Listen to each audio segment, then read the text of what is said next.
Hi guys. Okay, here we go. Unreal. Katie Patterson, IQ 107. Well, it was official, confirmed by the vet. Beatrice wasn't dying. She wasn't even some evil demon dog dumped into the world for the purpose of ruining my life. She had a reason for her nasty behavior. The Chow Chow was as pregnant as I was. I never thought I'd say this, but she had my sympathy, and that was pretty pregnant. Dr. Orsini said Beatrice might even whelp before I did. That came out wrong. Beatrice was the one who would be whelping. I would be giving birth. And while I knew exactly who the father was, the jury was still out on Beatrice. Odds were we were about to welcome a litter of serious mongrels. And if you've ever seen a Chow Chow, you'll know they don't mix well with any other breed. I'm going to have to look up what a Chow Chow looks like, because I don't know. So the Westminster Kennel Club was out. I still hadn't worked up the nerve to tell Brad, even though the whole fiasco was his mother's fault, not mine. To be honest, I didn't like to distract him with the kind of problems that would seem silly to someone fighting a war. Plus, he'd been emailing me about how relaxed and happy I seemed lately, and I didn't want to spoil it by dumping this big matzo ball in his lap. From First Lieutenant H. Bradley Patterson, United States Marine Corps. Honey, you're the best. I know this has been a stressful time with me away and the baby coming. What's your secret? My secret? Reality check. I felt like I'd swallowed an anvil and it was lodged behind my belly button. I'd gained 32 pounds. A stiff wind was enough to knock me off balance. I had to sit so far back from the dinner table, I needed a telescope just to see my food. My legs were covered with varicose veins, my back ached, my skin had broken out, thanks to my raging hormones.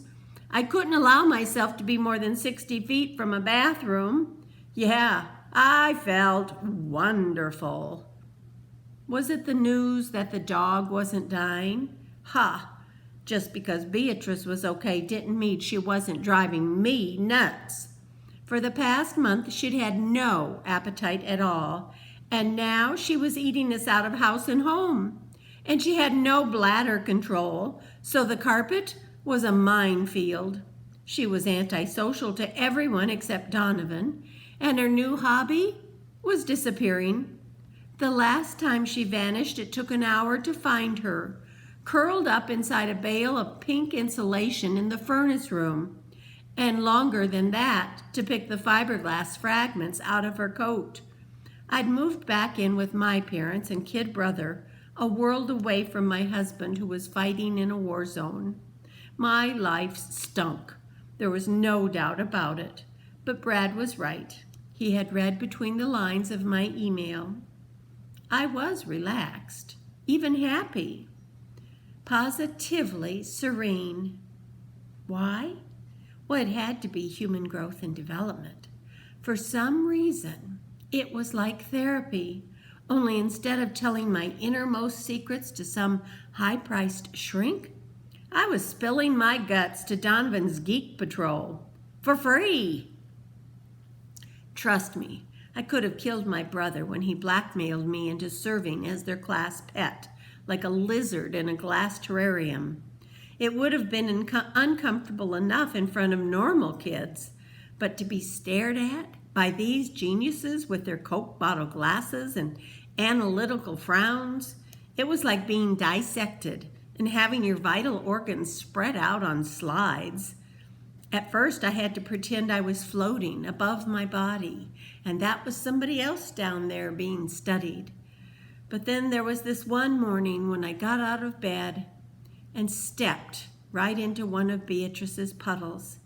By the time I got that sopped up, my spine felt like the disk spaces were filled with lava.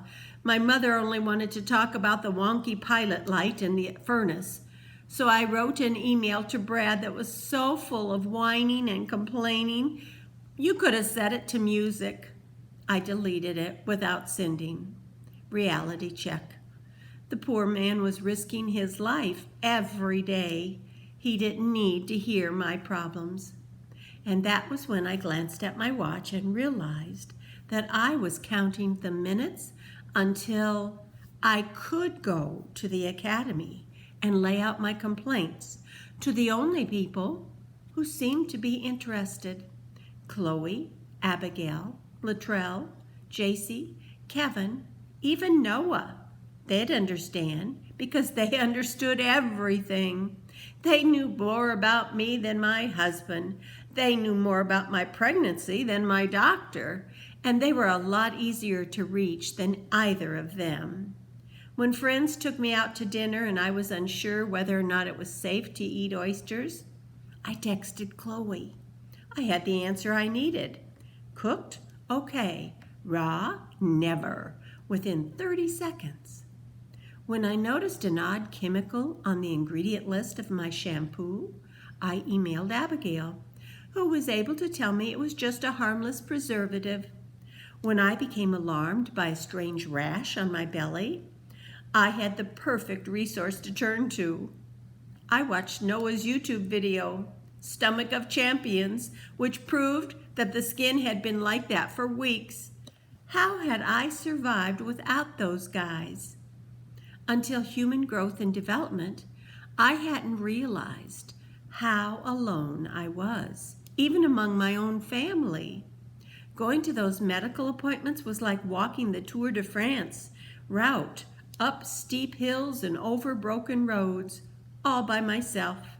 But when I saw the minibus parked outside the clinic, my spirit soared because I knew I had a team with me, even if it was a robotics team. One day, the bus broke down on the way to the office. Dr. Manolo wouldn't start the appointment until the kids had arrived. He forwarded Oz listserv emails from the American Congress of Obstetricians and Gynecologists. This class wasn't just going to pass human growth and development. They were going to be qualified to teach it. All except Donnie. If there was one of them who didn't have a clue, it was my lunkhead brother. What was he doing with these brilliant, motivated students? That was the biggest reality check of them all. Was it that, as his sister, I just couldn't see how gifted he really was? Or did he just not care about this course because he already had the credit?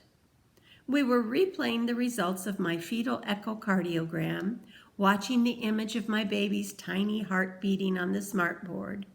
It was entrancing. Chloe was almost in tears at the beauty of it. Abigail scribbled pages of notes, all without looking away from the screen.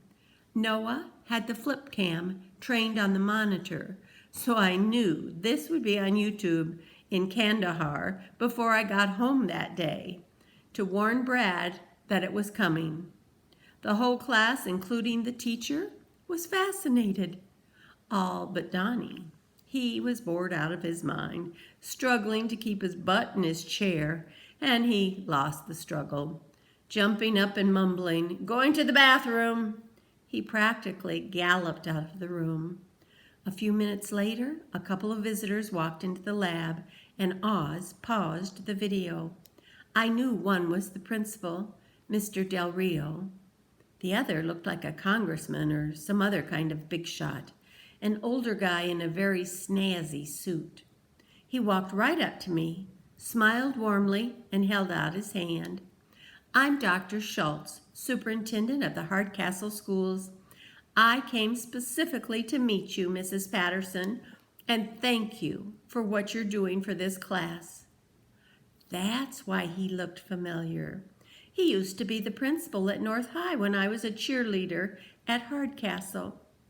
He's the jerk who lodged a complaint that our uniforms were too minimalist. He had been a stuffed shirt back then, and it didn't seem as if that had changed now that he had the top job.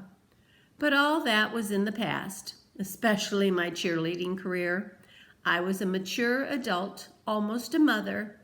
I shook his hand. I'm happy to do it. They're great kids. Dr. Schultz went on for a while how selfless I was, and people should follow my example. My brother was so grateful, blah, blah, blah. He seemed to think that A, Donnie needed the credit that I was providing, and B, Donnie was actually here and not in the bathroom. Neither Oz nor Mr. Del Rio corrected him, though. I guess you don't interrupt a superintendent even when he hasn't got his facts straight. Then Donnie made his return. That is, at least he started to. His head poked in through the doorway. His eyes widened in horror at the sight of Dr. Schultz, like I was standing with Count Dracula and not the superintendent of schools. Donnie backed up and was gone in a heartbeat. No one else noticed him. For sure, Schultz didn't. Now, I don't claim to be an expert, but I knew my brother. He was scared to death of the guy. Something was up. The class went on to show Dr. Schultz some of the work we'd been doing. He seemed impressed by the echocardiogram and the sonogram footage, but he didn't have much patience for Noah's new breathing technique. The superintendent had begun glancing impatiently at his watch. Noah wasn't offended. That's okay. You can watch it on my personal YouTube channel. Eucalicious. Let us introduce you to Tin Man at least, Oz offered. He looked around for his designated driver. Where's Donovan? Not on another one of his extended bathroom breaks. Some other time, Dr. Schultz said briskly, and he turned to me. Thank you once again, Mrs. Patterson. You're a credit to the Hardcastle community. And he and the principal slipped out of the lab. I waited a few minutes and then I took a bathroom break of my own. Once in the hall, I headed straight for the boys' room, figuring my brother would be holed up there. I threw open the door and broadcast a warning. Big stomach waddling in. There's nobody here but us toilet paper, was the timid reply. You can come out now, Donnie. The guy's gone. He emerged from a stall wearing a guilty look that I'd seen 1,000,000 times before. I folded my arms, resting them on the shelf that was now my stomach. All right, out with it. He looked haunted.